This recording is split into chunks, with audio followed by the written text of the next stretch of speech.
MSG is not actually bad for you. Westerners know as Chinese food from Chinese takeaways are actually mostly invented in the UK. Hi guys, welcome to episode 6 of Mythbusters. You can't say this, you can't say that. How are you supposed to interact in China?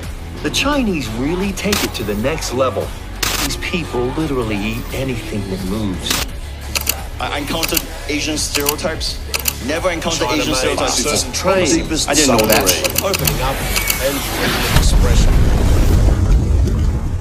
Do Chinese food in the West taste the same as Chinese food in China? I would say this is 100%, maybe not 100%. I would say this is maybe like 70-80% a myth, because some of the Chinese food in the West do taste the same they do in China, but I guess most of what Westerners know as Chinese food from Chinese takeaways are actually mostly invented in the UK. And this is, I believe, similar with Indian cuisine as well. A lot of people don't know this, but British national dish is chicken tikka masala. But anyway, we're going off topic a little bit. The answer is most of them do not taste the same as they do in China. In fact, when I first arrived here, age of 9, back in '96, it was the first time I ate sweet and sour chicken, chicken chop suey, loads of other dishes that we ordered in Chinese takeaway that I've never had before, but they were still delicious. Can I give any examples of Westernized Chinese food? Yeah, most obvious example is sweet and sour chicken. There's actually many dishes that have the similar tastes. For example, one of my favorites is a tangsu paigu. Chinese people watching will know exactly what that is, but for everyone else's benefit,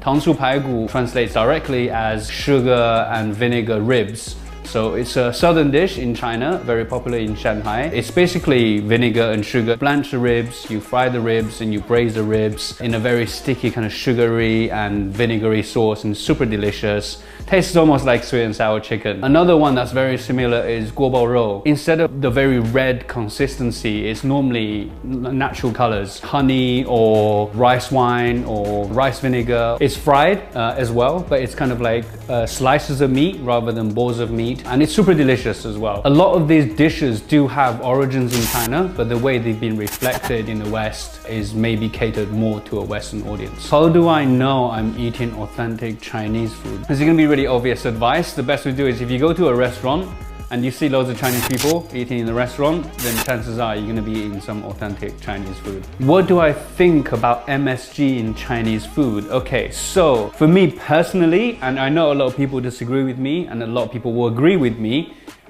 put in the comments what you think about this, but MSG is not actually bad for you. There's a myth, and a lot of it happened in American press, in the media, about how MSG is really bad for you, but actually it's a naturally occurring ingredient in a lot of different foods. I know in anchovies. I don't mind using MSG in my cooking because I think it like helps to add the flavor. It helps add like an umami-ness. You can create your own natural kind of like MSG as well from like seaweed, and I mentioned anchovies earlier. Use it if you feel like you need to use it, and I stand by the fact that it's not actually bad for you at all. How do we break the stereotype that Western Chinese food is the same as Chinese food in China? I think the only way to do that really is to hopefully someone will start a restaurant chain. Maybe it's me, maybe it's someone else, maybe it's one of you guys watching, that serves authentic Chinese food that's accessible to more and more people. Expanding on the traditional takeaway idea, bringing in food from different regions rather than just mostly focus on kind of southern